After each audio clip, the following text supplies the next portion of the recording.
Around 20 years ago, a game released for the Super Nintendo that would for some go down as one of the best or even the best game in its own particular series. That game being The Legend of Zelda: A Link to the Past. What better way to celebrate it than release a pseudo-sequel set in the same exact world that fans have come to know and love. Hundreds of years have passed since Ganon was defeated, but trouble is once again brewing in the land of Hyrule when a mysterious new man named Yuga, who incidentally looks like a woman, surfaces and begins collecting the descendants of the sages from A Link to the Past and turning them into paintings for some nefarious plan. The hero with the Triforce of Courage must rise up to vanquish this evil by bouncing between Hyrule and the corrupt new parallel world of Lorule. This isn't your typical Zelda though. Over a dozen games have been released in the series to date, and they almost all follow a particular formula, spelunking through a linear set of dungeons and finding a specific item in each that is required to successfully overcome them. The Legend of Zelda: A Link Between Worlds changes that and gives gamers something new and fresh that doesn't mess with the formula so much that it is no longer recognizable as a Zelda game. For one, dungeon-specific items are no longer found in dungeons, but in actuality can be rented or bought from an item shop run by a new character named Ravio, practically right from the start of the game. This may seem strange as you lose the reward of finding them in the dungeons themselves, but this new mechanic works really well and is maybe even better than what we previously had. Plus, it's just really refreshing. Having the game set up like this opens a lot of Hyrule to you early on as long as you rented or bought the required items. Is there fire in your way? Rent the ice rod. Is there a crack in a wall? Rent some bombs, and so on and so forth.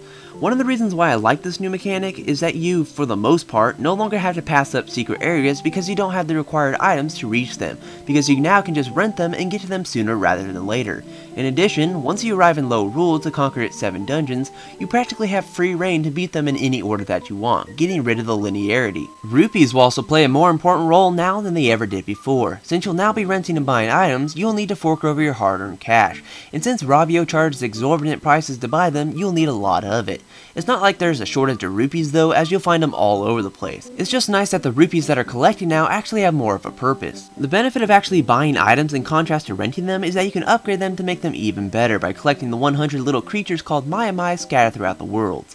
And even though it isn't something that is required, it's satisfying to make your items tougher in finding all the hidden critters. Now over the years, Link has harnessed a variety of different abilities, from becoming a wolf, using an ocarina, a Wind Waker, and so on. But A Link Between Worlds introduces something that is quite out there, and honestly is one of my favorites. Link has acquired the ability to merge into walls and become a painting, and this isn't a gimmick by any stretch of the word. It will play a pinnacle part throughout the entirety of the game, being used throughout the dungeons and overworld, and it opens up brand new ways to look at the environment, as you can now turn around corners or clear gaps that you previously couldn't get past. I also wanted to make mention of the fast travel system, as it really streamlines things, as backtracking around the lands isn't the most enjoyable activity, so being able to zip around the maps quickly is very welcoming as you hitch a ride on Irene's broom. A Link Between Worlds also runs at a buttery smooth 60 frames per second, even with the 3D effect on, and the stereoscopic 3D works beautifully as you'll clearly be able to distinguish the depths of the different planes on the map and the staggering drops into nothingness. Who knew that a game that plays from a top-down perspective would actually be one of the best looking 3D games so far? As for the music, we are getting a rearrangement of the soundtrack from A Link to the Past, making it sound more orchestral and natural. To put it simply, it sounds good. From the familiar village arrangement to the calming new theme for Hilda, it will be pleasant to your ears. And A Link Between Worlds may not be the longest Zelda game we've encountered, but it doesn't waste any time. It gets straight to the point without padding whatsoever, and that's something I like about this latest installment.